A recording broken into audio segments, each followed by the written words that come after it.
తెలుగువారికి అతిపెద్ద పండుగ సంక్రాంతి. ఆ రోజున ధనధాన్యాలతో తెలుగు లోకిళ్లు కలకల్లాడిపోతాయి. రంగురంగుల రంగవల్లికలు, గగనతలంలో గాలిపటాలు, పిండి వంటలు, కోడిపందాలు ఇలా చాలా వేడుకలు చేసుకుంటారు. అలాంటి వాటిలో ఒకటి బొమ్మల కొలువు. సంక్రాంతి వేడుకల్లో బొమ్మల కొలువు జరుపుకోవడం వెనుక గొప్ప ఆంతర్యమే ఉంది.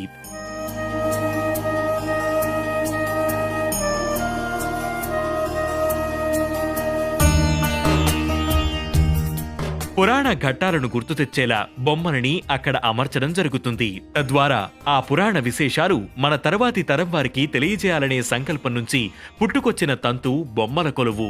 సంతాన భాగ్యం కోసం, పాడి పంటల కోసం, సుఖమైన కుటుంబ జీవనం కోసం సంక్రాంతిలో బొమ్మల కొలువు పెడతారు. బొమ్మల కొలువు అంటే ఇంట్లో ఉన్న బొమ్మలన్నిటినీ అలంకరించడం మాత్రమే కాదు, వాటిని ఒకచోట పేర్చేందుకు ఓ పద్ధతి కూడా ఉంటుంది. భోగి రోజు పెట్టి కనుమ రోజు వరకు కొనసాగిస్తారు.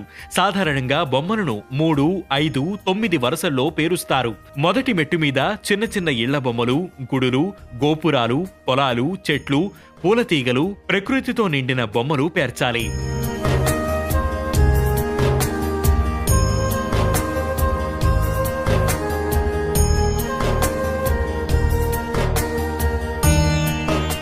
రెండో మెట్టుపై చేపలు, తాబేలు, నత్త, పీత, శంఖం సహా జలచరాలన్నీ పేర్చొచ్చు.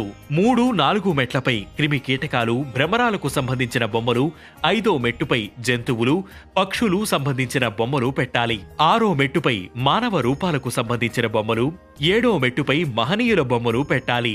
8వ మెట్టుపై అష్టదిక్పాలకులు, నవగ్రహ నాయకులు, పంచభూతాలకు సంబంధించిన బొమ్మలు పేర్చాలి. ఇక అన్నిటికన్నా ఉన్నతమైన 9వ మెట్టుపై త్రిమూర్తులు, లక్ష్మి, సరస్వతి, పార్వతీ బొమ్మలతో అలంకరించాలి. మరి మీ ఇంట్లో బొమ్మల కొలువు పెట్టారా? కామెంట్ చేయండి.